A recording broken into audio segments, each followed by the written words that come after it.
সাহেবের চোখে চোখ রেখে লড়াই করে এই মুখুজ্জি বাড়ির মান সম্মান সব ফিরিয়ে দিয়েছে। ও ফোনে সারা গায়ে ঢেরা পিঠে জানিয়ে দে আমাদের নাগ বৌমার কীর্তির কথা। কাউকে আর বলতে হবে না মা, সারা জগৎপুরের লোক বৌমার নামে একেবারে জয়ধ্বনি দিচ্ছে। হ্যাঁ বৌমা, তুমি ঠিক কথা কয়েছিলে একদম। তুমি বলেছিলে না আমরা সবাই মিলে একসাথে থাকলে আমাদের কেউ হারাতে পারবে না, সেইটাই হলো। তোমার জয় হোক বৌমা, তোমার জন্যই তো আমাদের এই মাথার চাঁদ জমি জমা সব ফেরত পেয়েছি। তোমার জয় হোক বৌমা। আমি না মা, যা করার তো ওনারা সবাই করেছেন। তা বললে কি করে হবে, তুমি তো হলে মাতা। দাঁড়িয়ে থেকো না গো বৌমা, মা নকিকে বরণ করো। মা বাচ্চা তুইও আয়।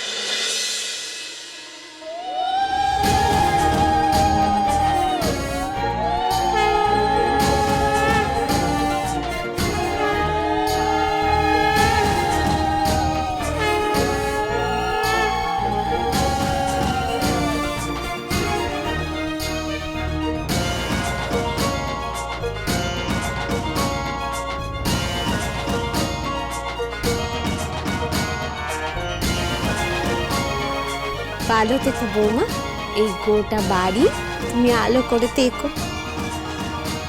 শান্তির মুখে ঝামা কুশে কুমুর কুশে জিতলো কারা? শ্বশুর স্বামীর সঙ্গে নিয়ে ব্যাট হাতে বুক ছিটিয়ে জয় ছিনিয়ে আনলো কে? মুকুজ্জে বৌমা আবার কে?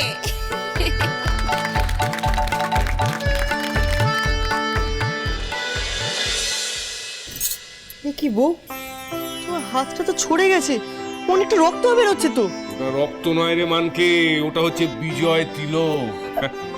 আমার বাড়ির অন্নপূর্ণা আজকে এতগুলো মানুষের মুখের ভাত বাঁচাতে চণ্ডীর রূপ নিয়ে খেলার মাঠে নেমেছিল। কিন্তু ম্যাজিস্ট্রেটটা এখনো আপনার জমি আর বাবা জমিদারি ফেরানোর কোনো চিঠি বা পত্র পাঠাননি। পাঠিয়ে দেবেন বৌমা, পাঠিয়ে দেবেন।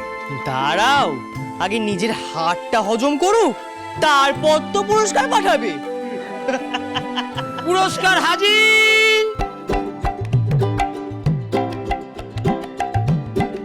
পিসে মশাই, ম্যাজিস্ট্রেট সাহেব নিজে আমার হাত দিয়ে এই চিঠি দুটো পাঠালেন তোমার দুই বাবার জন্য। দিন। হ্যাঁ, এই নিন বাবা। না বৌমা, এই পুরস্কার যখন আমরা তোমার জন্য পেয়েছি তখন তুমি এই চিঠি দুটো পড়ে আমাদের শোনো।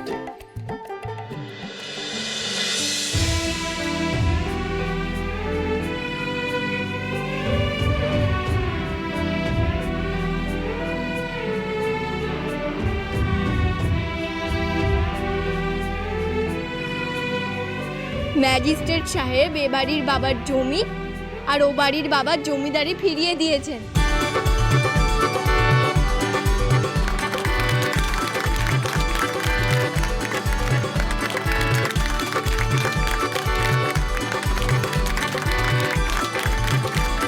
উনি তো এত চেষ্টা করলেন, কিন্তু কিছুতেই তো আটকাতে পারলেন না কমলাদের।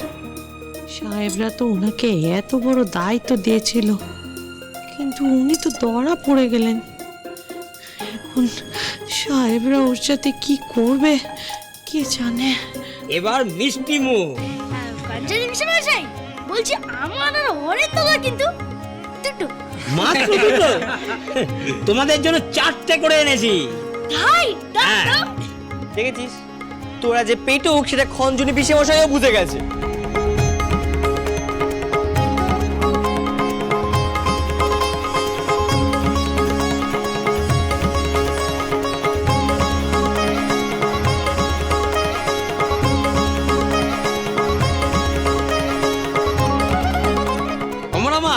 আরেকটা সুখবর আছে। কি সুখবর? তোমার দৌলতে ম্যাজিস্ট্রেট সাহেব আমার চাকরিখানাও ফিরিয়ে দিয়েছেন। ও মা, এ তো খুব ভালো খবর। হ্যাঁ, শুধু তাই নয়, আমি এখন থেকে এই জগৎপুরের নতুন বড়বাবু। তাই নাকি? তাহলে বড়বাবুর কি হলো?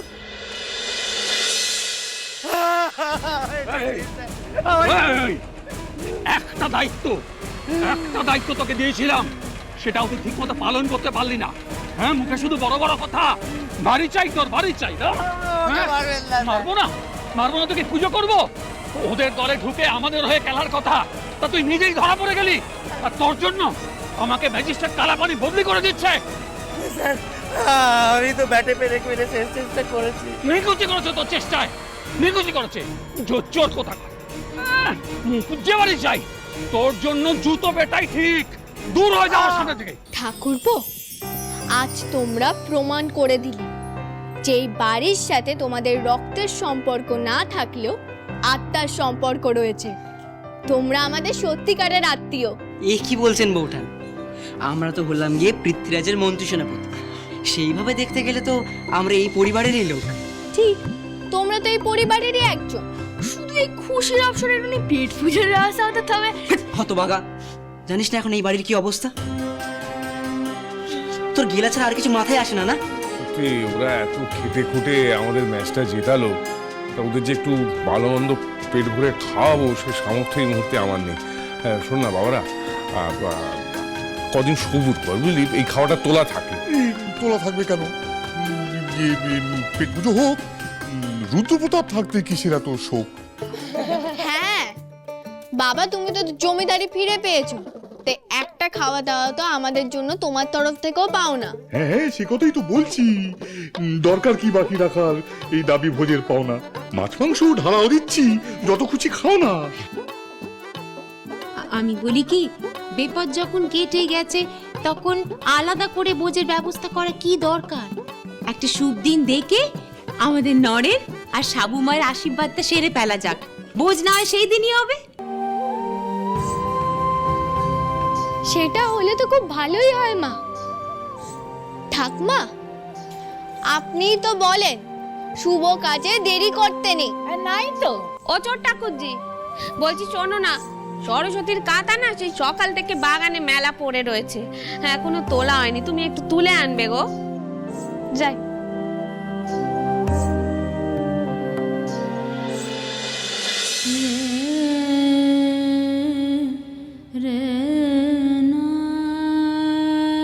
বিপদ যখন কেটে গেছে তখন আলাদা করে ভোজের ব্যবস্থা করা কি দরকার? একটা শুভ দিন দেখে আমাদের নরেন আর সাবু মায়ের আশীর্বাদটা সেরে ফেলা যাক। ভোজ না হয় সেই দিনই হবে।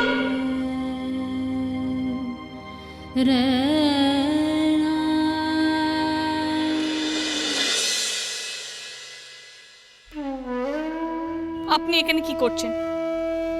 আপনি অন্ধকারে একা এলেন, তাই আলো নিয়ে এলাম। আমার কাউকে দরকার নেই। আমার আছে। আমি সাবিত্রীকে বিয়ে করতে চাই না চন্দ্রা। কি?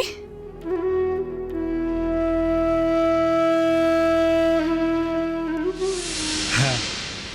আমার সর্বনাশ করে নিজের মেয়ের বিয়ে দেবেন ভাবছিলেন দাদা? এদিকে যে আপনার সর্বনাশ হয়ে গেছে। কেন আমাদের খুশি কেড়ে নিতে চান আপনি? আপনি যদি সাবুকে বিয়ে করতে নাই চান তাহলে কি চান আপনি? আমি আপনাকে বিয়ে করতে চাই চন্দ্রা।